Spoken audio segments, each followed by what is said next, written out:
Dokter Hasan dan perawat Siska berdiri di area meja perawat sedikit jauh dari pasien, tapi suara mereka cukup terdengar. Dokter Hasan, ini dari ibunya, kondisi dada jantungnya sudah terjadi dok, kondisi dada jantungnya sangat lemah. Ibunya sudah berumur ya? Iya dok.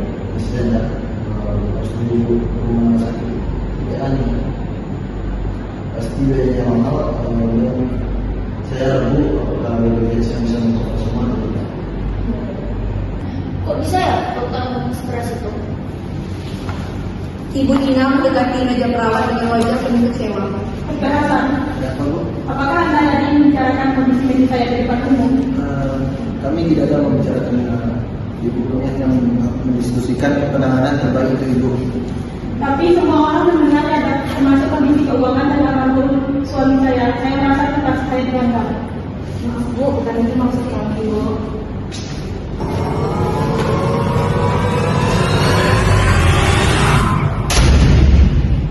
Pada adegan 1, pelanggaran yang dilakukan itu mencakup pada pasal kode Q 10 dan 16, yaitu menjaga kerahasiaan dan kepercayaan pasien, baik dalam diskusi internal yang terdengar oleh publik. Dokter Ani sedang membereskan meja kerjanya. Ibu Febi masuk dengan tergesa-gesa. Halo dok, selamat siang dok. Ada yang bisa saya bantu? Ini dok, saya mau minta surat keterangan sakit dok untuk kantor, boleh dok? Surat keterangan sakit ya. Sebelumnya kalau boleh tahu, ibu ada sakit apa ya ibu?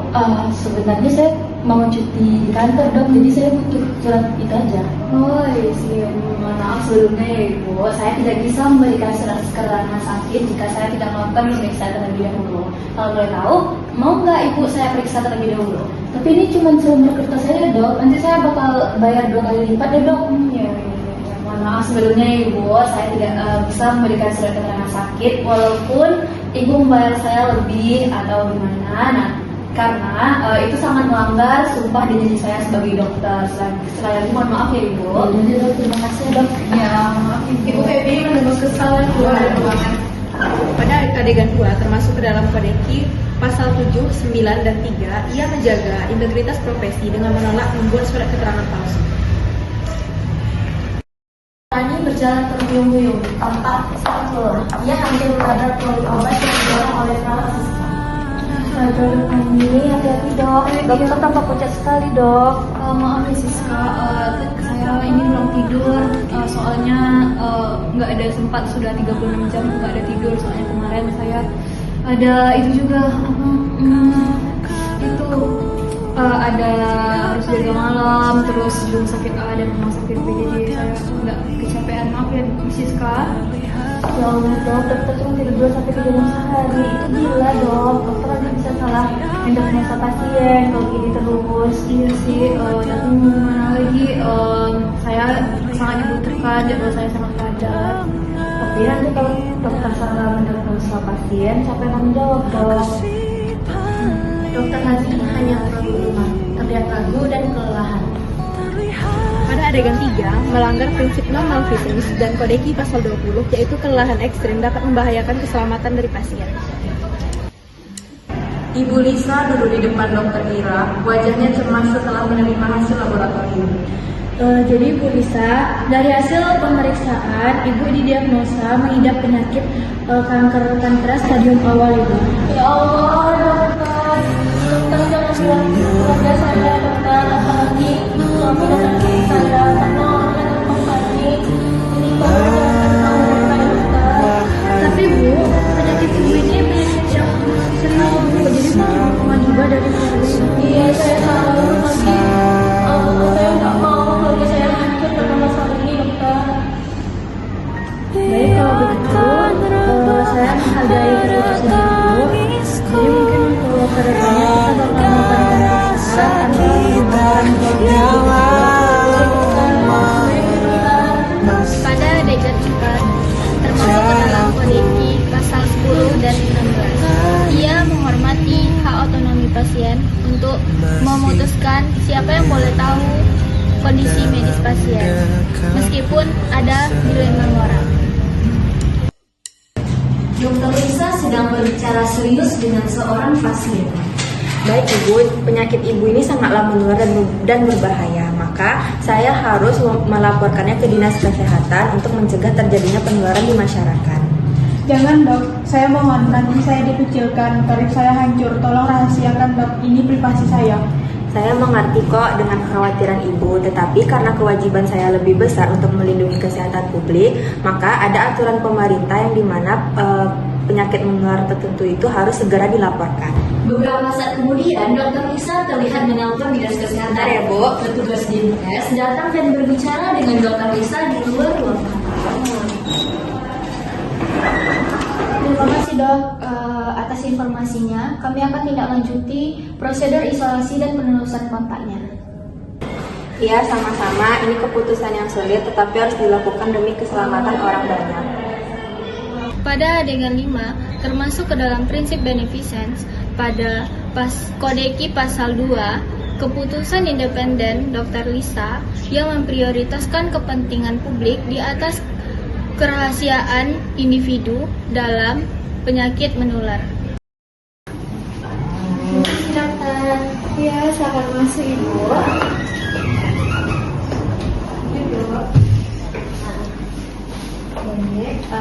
Ibu, selamat pagi. Perkenalkan saya Dr. Amel yang sering berjaga di IGD. Sebelumnya kalau boleh tahu nama Ibu siapa ya Bu? Aca. Oh, Ibu Aca. Bentar ya. Aca. Usianya Bu? Usianya 20 tahun. 20 tahun. Ibu sekarang tinggal di mana? Oh, di Stega. Ibu Aca yang kemarin minggu lalu berobat di sini ya? Iya, Dokter. Oh iya. Berarti gimana keadaan Ibu Aca sekarang? Alhamdulillah, semenjak ditangani sama dokter kemarin, keadaan saya sudah menjadi lebih baik. Alhamdulillah. Berarti Ibu Aca sekarang mau lihat hasil labnya ya? Iya. Oke. Tunggu bentar ya Ibu. Sus, bentar. Iya dok, untuk hasil pemeriksaan labor terbarunya Bu Aca sudah keluar. Apakah mau saya bawakan sekarang? Ya, bisa tolong ambilin ya, Sus. Ya, terus. Tunggu bentar ya Ibu. Iya, Dokter. Oh iya, terkait kan ini udah sembuh nih Bu Aca. Gimana? Apakah masih terasa pusing dan lain sebagainya? Kalau pusing nggak ada dokter, tapi menurut saya masih agak nyeri. Tapi kan udah dokter kasih obat rada nyeri kan, habis minum itu mendingan. Alhamdulillah mendingan. Apakah ada yang lain yang Ibu Aca rasakan selain nyeri di perut? Enggak. Oh, enggak tadi. Ibu Aca kesini tadi sama siapa? Sendiri dokter. Oh, sendiri. Oke, oke. Sus, udah selesai? Udah ada, Sus? Jadi dok, ini untuk hasil pemeriksaan labornya Bu Aca. Baik, baik. Terima kasih ya, Sus. Terima kasih, Sus. Baik Ibu Aca, ini dilihat dari hasil labnya. Alhamdulillah untuk kondisi yang Ibu Aca alami saat ini itu alhamdulillah udah membaik, udah nggak ada nih terdapat tanda infeksi, virus dan lain sebagainya. Dan ya alhamdulillah secara keseluruhan udah normal. Nanti mungkin Ibu Aca bisa lebih kayak kontrol tiap bulan atau gimana. Nanti seandainya kalau Ibu Aca merasakan keluhan sakit, nyeri dan lain sebagainya, Ibu Aca bisa datang lagi ke tempat saya atau bisa ke instansi kesehatan yang terdekat. Apakah ada yang Ibu Aca tanyakan lagi? Ada. Baik, jika nanti ada yang ditanyakan bisa hubungi saya dengan nomor handphone yang sudah tertera di sini. Nah, jadi Ibu Aca ini hasil skripnya Ibu Aca lihat ya. Terima kasih ya dokter, berkat kerja sama dokter dengan tenaga kesehatan lainnya, saya benar-benar merasa jauh lebih baik. Terima kasih banyak ya dokter. Ya, alhamdulillah Ibu Aca, terima kasih kembali karena Ibu Aca udah mau atau udah mempercayakan diri untuk berobat ke rumah sakit kami. Sekali lagi terima kasih ya Ibu. Baik dokter. Ya. Dalam adegan 6, termasuk ke dalam prinsip beneficence, di mana termasuk ke dalam kode Q 18, di mana seorang dokter wajib memperlakukan teman sejawatnya sebagaimana ia ingin diperlakukan. Soalnya pada Kodeki pasal 10, seorang dokter wajib mengupayakan agar pasien, teman sejawat, dan tenaga kesehatan lainnya bekerja sama untuk menjaga kepercayaan pasien.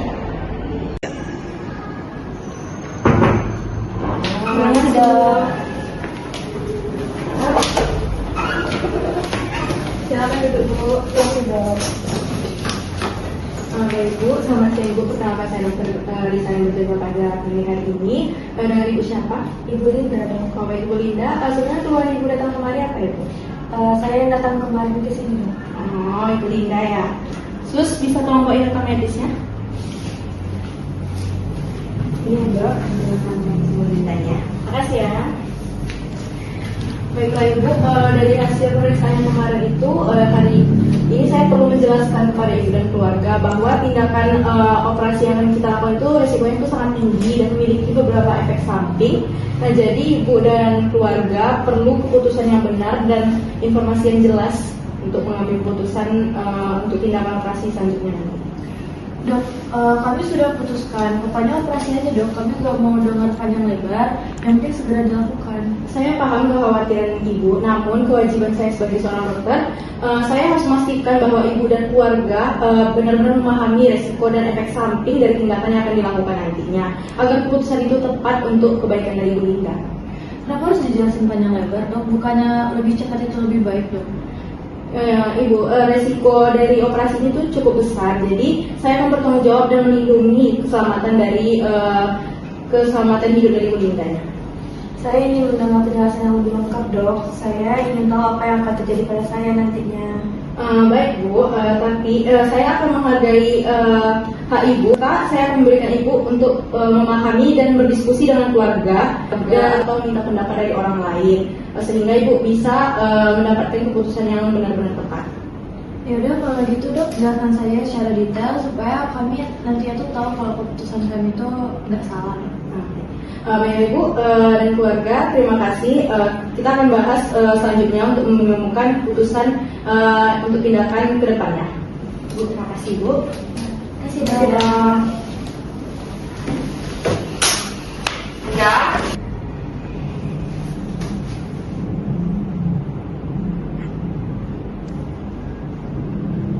Baiklah Ibu, apakah masih ada yang ditanyakan lagi Bu? Sudah cukup. Terima kasih. Semoga kita di kontrol kedepannya bisa mengetahui apa keputusan yang tepat untuk Ibu Linda. Terima kasih dok. Terima kasih.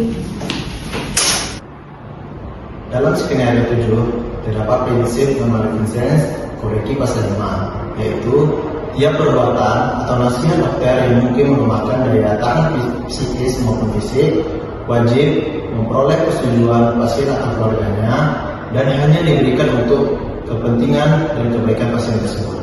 Dalam adegan 7 termasuk ke dalam prinsip non-maleficence Kodeki pasal 11 yang dimana setiap dokter wajib mengingat dirinya untuk selalu melindungi hidup makhluk insani. Pada adegan 7 termasuk dalam prinsip non-maleficence Kodeki pasal 8, di mana seorang dokter wajib memberikan pelayanan yang kompeten dengan kebebasan teknis dan moral sepenuhnya, disertai dengan rasa kasih sayang dan penghormatan atas martabatnya. Pada adegan 7 termasuk dalam prinsip non-maleficence Kodeki pasal 15, di mana setiap dokter wajib memberikan kesempatan kepada pasiennya untuk berinteraksi kepada keluarga dan penasehatnya, termasuk beribadah dan menyelesaikan masalah pribadi lainnya.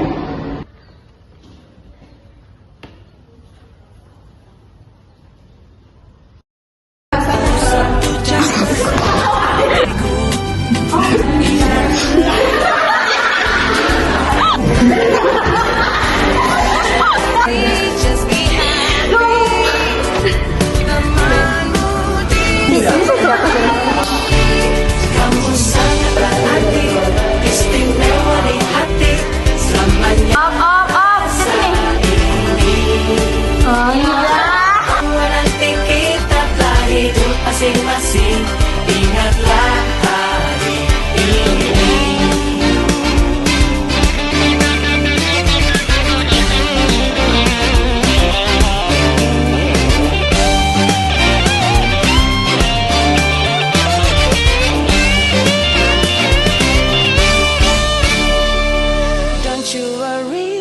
Don't be angry. Mending